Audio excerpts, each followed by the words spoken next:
Hey everyone, it's Xant. Something I've seen being discussed a lot is how events aren't really fair for free-to-play players, and how difficult it is to keep up with all the weekly events. Now, if you've read the title of the video, you know I'm going to be talking about energy, and why it's important to, for lack of a better way to phrase it, ration your usage. First off, let's set the stage for the energy that you're going to get in a week. So, in a week, first of all, let's break it down to days. There are 1,440 minutes in a day, and we already know that you get 1 energy per 5 minutes. That means you get 288 energy a day, which means 2,016 in total a week. So, in an event week, 7 days, you're going to get 2,016 natural energy to play with. Now, we need to factor in the daily achievement minimum, meaning 1 free and 1 daily mission each day. I'm going to use my own spendage as a template here. I do the 30 energy free hard mode map once to get the Haro chips, and a 15 energy daily just for the achievement. That comes to 45 energy per day, and that means in a week, 315 energy is spent for me on achievements. So what that means is now our 2016 weekly total is reduced to 1,701. Now that we figured out our total regen in a week, after of course our achievements, what does this mean? Well, if we look at events, the lifeblood of this game's content, we know that the current rate of exchange of energy to coin is 5 to 1. Every 5 energy is worth 1 coin. Thus, our 1,701 energy turns to 340 coins. Well, whole coins, anyways. So with a 2x multiplier of welfare, we get 680 coins total. Now, don't forget the achievement ladders for events require certain EN spendage as well. If we use the current event as a baseline, with its 4 difficulties and its multiple run list, if I recall correctly, it was normal difficulty at 5 energy and it had 5 clears on the ladder. Hard was 15 energy with 10 clears.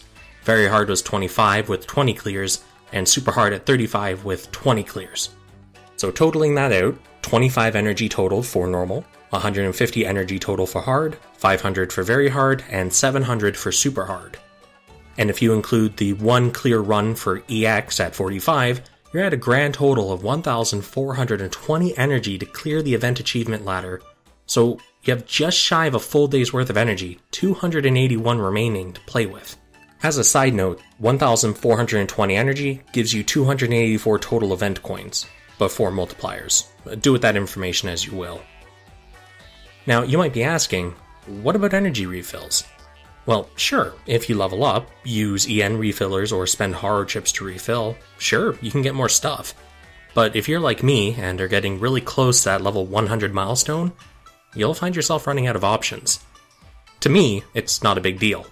Well, not enough to make me drop the game over, anyways. It's still possible to get enough stuff to progress through the achievement ladder, and there's still enough leeway to get in some extra Code 5 runs on the side, if that's your jam. I can get my welfare parts in spades, and get any pallets or emblems I really want, and frankly, that's enough for me. Anyways, let's look at other stuff now, outside of events. How about those Code 5 parts I mentioned?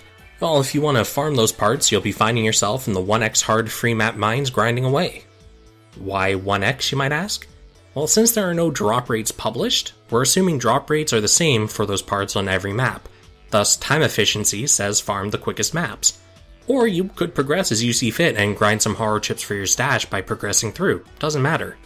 Even so, if we assume the parts have an abysmal 1% drop rate, with the 1x line of maps having an EN cost of 30 per run, if you totally skip the weekly event but still do your daily achievements, you're only going to get 56 total runs in. Statistically, that means it would take 2 weeks on average to get a single drop at 1%. Mileage may vary, obviously. However, those 2 weeks could have been used to get, like 4 to 6 purple part chips, something like 9 to 12 blue part chips, and so on and so forth. So what am I getting at here? Well, long and short of it, once you've hit level 100, you're going to find yourself needing to ration your EN spendage, and choosing wisely at what you want to use it on. What do you think will bring the most value to you as a player? Farming Code 5 parts? Yeah, they're good. But are they good enough to be worth putting yourself weeks behind and missing out on events? Things like that. It's up to you to decide. So what's the cost of EN and Gunpla warfare? Too damn high in my opinion. That's it for me until the next event banner is announced, which should be the contents of that leak video I put out earlier. That's only because Gyujin is on the 2x multiplier with the upcoming welfare. Anyways, peace, see you in the next one.